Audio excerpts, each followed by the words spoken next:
وبركاته. بسم الله الحمد لله والصلاة والسلام على رسوله وعلى آله وأصحابه أجمعين. We're very excited to welcome you all today, alhamdulillah, to this program which is for the Eid Milad al-Nabi.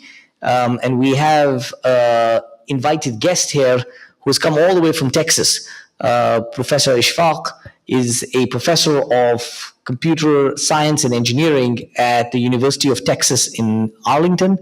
And we're really honored to have him join us. He is an author on the book of the Prophet Seerah, the perfect human, Prophet Muhammad sallallahu alaihi wasallam.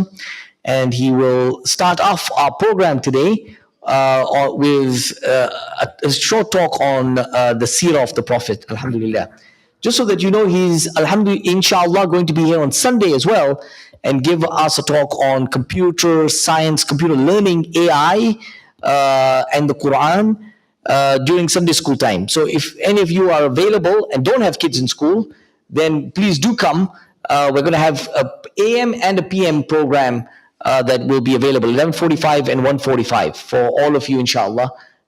So do come back on Sunday as well to complete the program. But with that, I would like to thank Professor Ishfaq for traveling all the way from Texas to be here with us and to kick off our program, which will then proceed to Maghrib at around 7, and then dinner, and then the nasheeds thereafter. So Professor Ishfaq, Jazakallah khair, and the floor is yours. Thank you. Assalamu alaikum. Bismillahir Rahmanir Rahim. Assalamu alaikum, dear respected sisters and brothers. Thank you. I am honored to be here for many reasons. First of all, I'm not a scholar. Let's make it very clear. I am also not a teacher. I am not a very learned person. I am not sheikh. Actually, I am nothing. I am just a humble servant of Allah subhanahu wa ta'ala and followers of Prophet Muhammad. I am a student, and I am on a long life journey of learning. I also believe when you claim yourself you are a scholar, you by default create a distance between you and me, and I don't believe in that. So I am humbled to be here. However, whatever I say, I pray to Allah that it is correct, and if I make a mistake, may Allah forgive me, and may Allah accept whatever I have written. So I do research before I say something. So with that, I am going to use this book as a methodology to talk about the Seerah. It's such a big subject. There are how many books written on Prophet Muhammad sallallahu alaihi wasallam? Like how many? Millions. He is the most written about person in history. And next to that, next to him is probably Prophet Jesus, alayhi salam, also. So why another book? I am not here to promote my book, let me make it clear, but it's the vehicle and it's a tool. So inevitably, I am talking about the book, but I will quickly go to actual Seerah. But without describing the book, it will be very hard to explain what I'm talking about, because this book is written with a methodology. And I, being a computer scientist, I naturally applied some computer science to it. Computer science doesn't mean I'm talking about the science behind Seerah, but there is a little bit science behind writing this book. The perfect human, Muhammad, peace be upon him. And we take our inspiration from the Quran. لَقَدْ كَانَ لَكُمْ فِي رَسُولِ اللَّهِ أُسْوَةٌ حَسَنَةٌ لَمَنْ كَانَ يَرْجُو اللَّهَ وَالْيَوْمَ الْآخِرَ وَذَكَّرَ اللَّهَ كَثِيرًا. This is the verse from Surah Al-Ahzab, chapter number 33, verse number 21. There has certainly been for you in the messenger of Allah an excellent pattern for anyone whose hope is in Allah and the last day, and who remembers Allah often. This verse itself needs a lot of tafsir and explanation, but there is a lesson there that he is the perfect role model. Excellent is something which is perfect. Some people ask me, oh, perfection is only for Allah. In fact, Allah is beyond perfection. As the Quran explains, Allah is not something we can even perceive the entity or the form of Allah. Allah creates perfect things and imperfect things. Allah created the universe. Allah in the Quran says universe is perfect. Allah gave us the perfect Quran. And Allah gave us the perfect messenger, who is perfect in human sense. Okay. So that is the inspiration. And I should mention that we donate all proceeds to charity. Don't pocket a single dime, not even charge travel to this. So probably it's not very bragging or anything to say, but I come here at my own expense. Wherever I go, even if they offer me honorarium, I decline. So the methodology in this book is that I wrote this book in two parts. Part one is a very detailed description, written like a story. I take inspiration from the Quran, which describes the surah of Hazrat Yusuf, Adam, Noah, Solomon. It describes the stories with dialogue. So I try to use that style. So it's a chronological description of the Prophet's life, and I have shown it to many scholars. 6 or 7 scholars have endorsed it, and they are saying this covers everything important in the Prophet's life. It's a very detailed book, more than 550 pages describing part 1, which is the life of the Prophet. So anything you want to know, significant, how it happened, it's very well researched.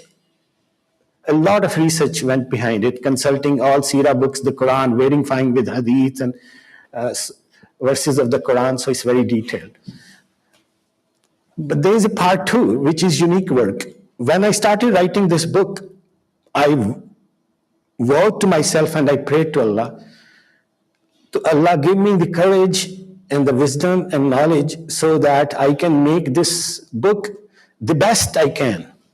It sounds like an arrogant statement. It doesn't mean to say other books are less important or they have a lower status. No, all books on the Prophet ﷺ are excellent. But what is a great book?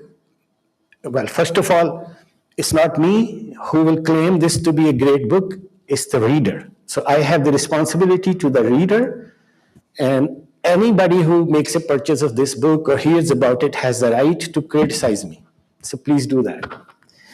Secondly, Allah will be my witness. So the part 2 is a unique work. I vowed myself that this book will have something very unique about the Prophet ﷺ, the Seerah. Unique, something which has never been done before. So obviously you are writing history, you cannot create history. In fact, you cannot add any cheesy, distorted things. Here say Wikipedia, Google search, blah, blah. You cannot use those things except authentic sources.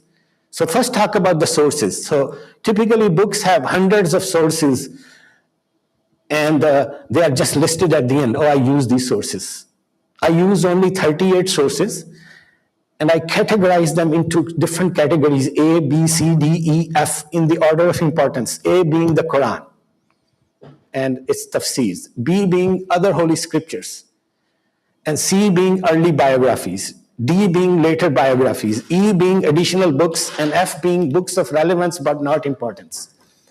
So then I gave the description of each source. Typically, sources are given at the end. I put my sources in the middle of the book. Why? Because there is a part 2. So the sources are like a sandwich between part 1 and part 2. Now let's come to the, what's the suspense about part 2? What is it? So part 2 is a unique analysis of the Prophet ﷺ's personality.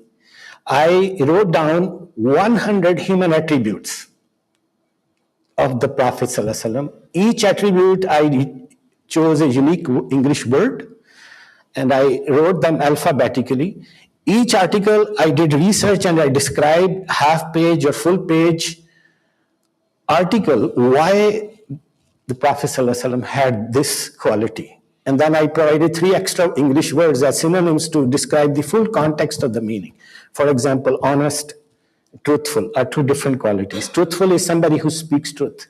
Honest is somebody who actually deals with you in truth, for example, business dealing. So I describe those, and they are listed alphabetically. Another unique thing about the book is, in part 1, when I'm describing the life of Prophet Muhammad, I believe every moment of the Prophet ﷺ, every moment. I think even when he took a breath, even when he smiled, there was a lesson. This is my personal belief. And when you read the book, you will say, wow, there is a lesson for everything. I swear to Allah, I think that even when he was sitting, nothing, there was a lesson, something, because of his manners. So in part 1, I bookmarked 1,200 events in the Prophet ﷺ's life. And then I distributed those events as proof to those 100 human qualities, as additional references. So one scholar looked at my book and he said, one scholar said, you have described the Prophet's life and his character in terms of codes of life that we live in. And the second scholar said, every attribute of the Prophet ﷺ that you describe is a complete khutbah. So the sum of part 1 and part 2, when combined collectively, the sum is more than the 2 parts added together, because the way it is written. So here I'm showing the methodology. So I use the Quran Hadith. Oh, another thing unique about this book is I added lots of research and verses from other holy scriptures. The Old Testament, the New Testament, the Torah, the book of Psalms, the book of Enoch, the book of Isaiah. And I showed they are directly pointing to the Prophet's life. We don't have much time, otherwise I could tell you very interesting verses from the Quran and, other holy scriptures. I included 550 verses of the Quran distributed throughout the Prophet's life, which according to my research ascertained, or they were with regard to the event which was happening. So for example, about Badr, Uhud, the battle of the trench, the battle of Hunayn, the Prophet's marriages, whatever verse I could find relevant to that, I included that, and the verses of Bible and other holy scriptures. So that's the unique things about the book. So I use this. So this is part 1, 53 chapters, and this is the Prophet's 100 human attributes, and I match them together. The events are pointing to the quality, and the qualities are pointing to events. So that's the gist of the book. Feel free to interrupt me. Now I'm going to ask you some questions, very easy ones. Please describe some good human quality. Who anybody could have good human. What is good human? Compassion. Compassionate. Okay. The compassionate is there. Okay. So, more please. Loyal. Okay, remember yours. Come up, give me one. What is a good human? A nice attitude, yes, friendly. There we go, very good. This gentleman is so brilliant. Precocious kid. Sisters? Kind. Just. Wallah, all of them are here. Word by word. Instead of nice is friendly, which is same. In parentheses may have written nice. Right. It's a human quality. Somebody who is not nice cannot be a great person. Opposite of nice is arrogant, not nice. Just, kind. Sisters? Forgiveness. Huh? Forgiveness. Forgiving. Honesty. Honest. Truthful. Humble. Truthful. These are actually very common, to be honest with you, easy. So I once had a booth, and a little girl came. I think I was with Dr. Zubair at ICNA convention. We had a booth. One little girl came. She was like 15 or 14, and she had 2 sisters. And I told them if they give me one quality, human quality, or a very similar word, maybe because English is such a big language, I have 400 unique words because 100 qualities, 4 words each. If it's not there, this book is yours. And they kept quizzing, kept quizzing. After doing 27, they said, we gave up. We don't win. So I gave them a free copy as encouragement. Then 1 hour later, they came and they said, we want to purchase 3 more. It's so sweet. Then an Imam Masjid came and he said, I will give you qualities which you don't have. Stepfather. You may have written family, father, but stepfather, I have written stepfather. I said, one more. Physically fit. I said, it's there. Vigorous. He said, one I can bet you have not written. I said, what is that? Entrepreneur. And I showed it to him, I have written. So, a big quality like a leader. So I don't have exactly like that. I think it is one of the synonyms because this is a composite quality which requires many other qualities. So I have that. So let's go to the qualities. I'm going to skip this. We don't have much time. Okay. These are the chapters. We don't have time to go through those chapters. Let's go to the qualities. Here I'm describing actually first 2 chapters describe pre-Islamic history because it's very important to tie all the biblical sources to the Muslim, to the history of Islam. And then 40 years before the prophethood was bestowed, chapter 3, 4, 5, 6. Here there is a chapter, abysmal savagery. So I am having a very frank discussion. So as I said, I like to talk informally. So I had this chapter written, which is describing the state of the society before Islam. And it was pretty horrible. Personally, I think we are living in more horrible times, but that's beside the point. So I showed 1 or 2 pages to one of my American friends, and he read it and he said, you are crazy.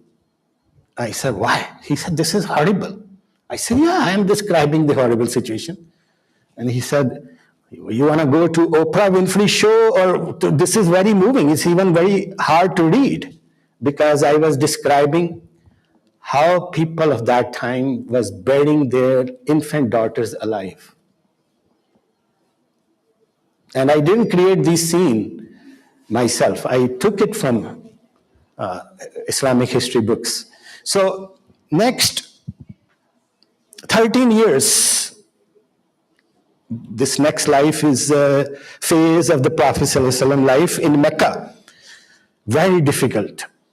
No success, a lot of persecution, a lot of patience, a lot of endurance, and then the big event, the migration, which changed history.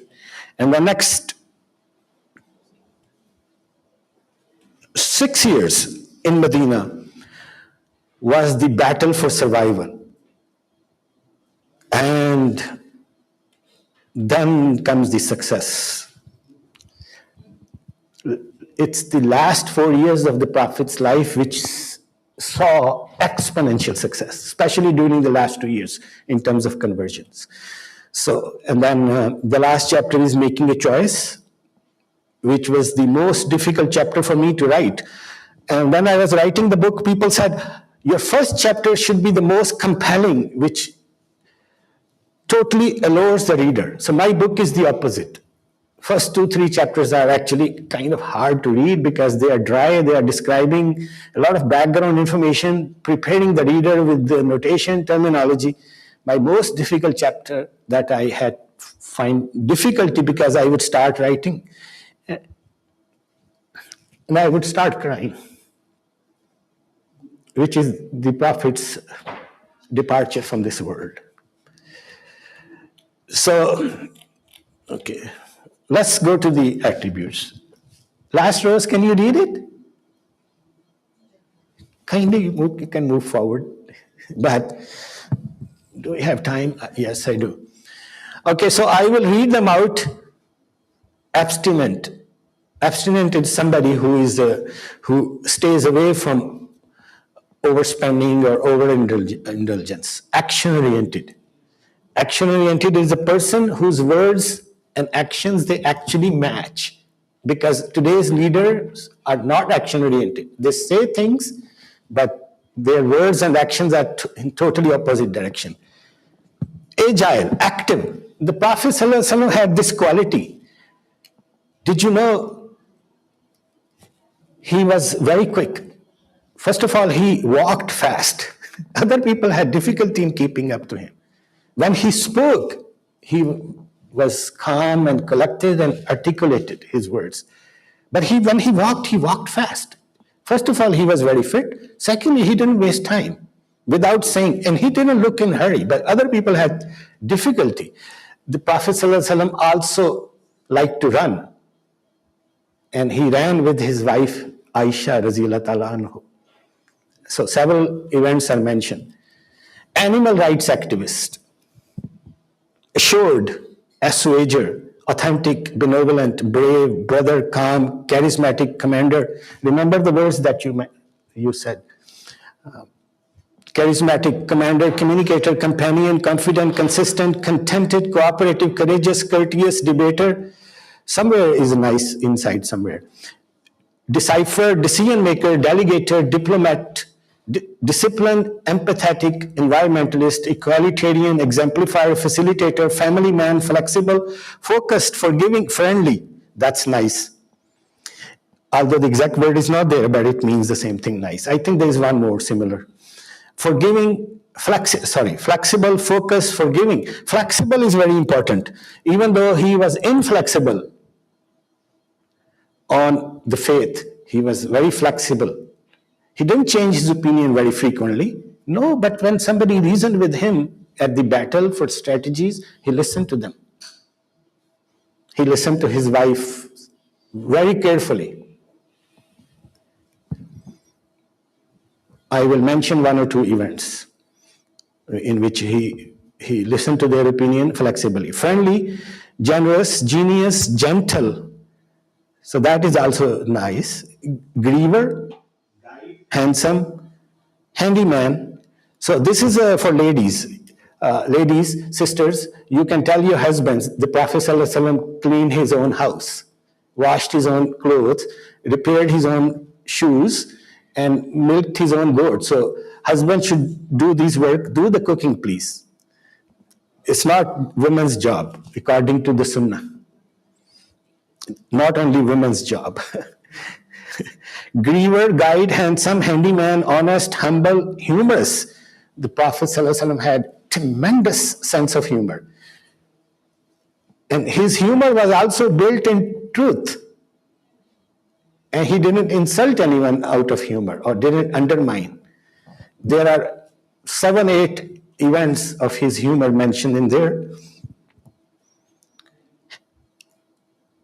Imparter, inspirational, joyful, just, kind, knowledgeable, lawgiver, listener, loyal. Somebody mentioned that. Magnanimous, mentor, merciful, moderate, negotiator, optimistic, organized, parent, passionate, patient, peacemaker, perceptive, perseverant, pioneer, planner, principled, pristine, protector, prudent, redeemer, reformist, resilient, respectful, rewarding, risk-taker, self-esteemed, selfless, risk-taker. You see, entrepreneur, one of the synonyms. Selfless, soldier, supportive, teacher, time manager, tireless, tolerant, truthful, unifier, unprejudiced, victorious, vigilant, vigorous, visionary, well-mannered, and the last one is women's rights activist. So, sisters, each one of them is about half to full page or more than one. Can you guess which one of these is the longest? You can guess. Sisters? Hints for sisters? Women's rights activist is the longest. Exactly. So this is how I analyze the Seerah. So we have 2 minutes. We don't want to delay. 4 minutes? Okay. Because this can go on forever. In May past May, my daughter graduated from Wharton School of Business at UPenn, and I was attending the ceremony. At the end, the dean of the College of Business, she did an MBA. The dean came and she started giving some lessons for the graduating class. She said, I give you advice, 3 advices. One is you have to be a good listener. If you are a good listener, you are absorbing information, because a lot of people hear, but they do not listen. When they are talking to you, they are looking here and there, or they don't pay attention to you, they interrupt you, and that's actually disrespect. And the Prophet ﷺ, when he listened quietly, very carefully. And it gave obviously the good impression, and he absorbed the information. The second was, take risks in your life, calculated risks. So this risk-taker quality of the Prophet, I described how many risks he took. He would venture. Sometimes he was guided by Allah, sometimes it was his own decision. For example, the truce of Hudaybiyah, he didn't have guidance from Allah. It was his decision to accept the apparently humiliating terms of the truce. There was no command by Allah, it was his own decision. And that decision was such a big risk. He was taking decision against the will of the entire Ummah. Even his close companions were upset with him, because we came that far, we have to go back on these humiliating terms. Our Nabi, we love him, we are willing to give our lives for him, and yet he has surrendered Islam. There was one man versus the entire. That's called leadership. And he asked them to sacrifice their animals. And they disobeyed him. All of the companions. I think only Abu Bakr was saying he is right, but even then he was under pressure. Umar Radiallahu Ta'ala Anhu went to the Prophet and he said, you are humiliating us. Because he wasn't his opinion, he was representing the entire Muslim men and women, their opinion. And the Prophet ﷺ said, go shave your heads, go sacrifice your animal. And they kept looking at him with flat faces. And the Prophet told them, you didn't listen to me? And they wouldn't answer him, disobeying. And the Prophet ﷺ had a red face. He got angry, naturally. He went inside his camp, where his wife, Salama, was waiting. And she was looking at what's happening between the curtains. And he went inside, sat there very angrily. He didn't say any word. And they were not talking to each other. Finally, Salama, our mother, the most wise woman, like other wives, she's full of wisdom. She broke the ice and she said, they are upset because they are not used to this and they feel humiliated, and they were expecting we will visit the Kaaba, perform Umrah, and they are upset. And the Prophet ﷺ said, they're disobeying me. How can they do that? And she said, can I give you some advice? Now imagine the Prophet ﷺ is upset. Naturally, he's a human being. But he doesn't let his being upset control his mind. That's called magnanimous quality. He's a human being. He has emotions. But he doesn't let those emotions overcome. He listens to his wife. She says, go outside and sacrifice your animal. And then shave your head. And if the Prophet was like a typical today's macho man, he would have said, do you know more than I do? Are you the Prophet or me? I am the Prophet. What do you know? Are you giving me opinion? How do you know? No. The Prophet listened to her. That's why a great wife is there, even to advise prophets. And that's the prophet's quality too, that he listens. He goes outside and sacrifices his animal and shaves his head. Then one man stands and he sacrifices his animal. Then another man, and then they're all sacrificing their animal. They get so emotional in shaving each other's heads that Salama fears they will cut each other with razors or something.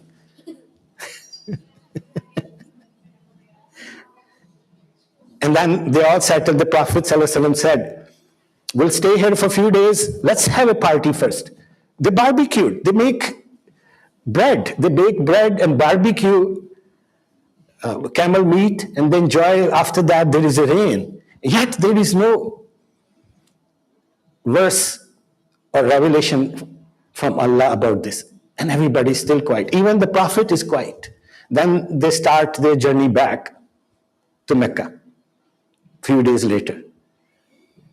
And Umar Razilat Allah, by now thinking he has a remorse. He said, why did I question him? I should not have questioned him. And he is traveling on his camel, and the Prophet is on another camel, and Umar comes close to the Prophet ﷺ, tries to speak, but the Prophet doesn't even look at him, doesn't answer anything. He's just looking straight. And Umar moves his camel further, and he's thinking, my relationship with the Prophet is ruined forever. And then after a few moments, the Prophet ﷺ says, "Oh Umar bin Khattab." And Umar bin Khattab shivers. Allah must have revealed something to humiliate me or curse me. And the Prophet, Umar comes close to the Prophet's camels and says, "Assalamu alaikum, Ya Rasulullah." And the Prophet ﷺ says, "Wa alaikum salam, Umar. Allah has revealed verses to me, which are dearer to me than anything over which the sun shines." And then he recites the verse, "Muhammad, we have given you victory. Few years later, you will enter the Holy Mosque as victorious."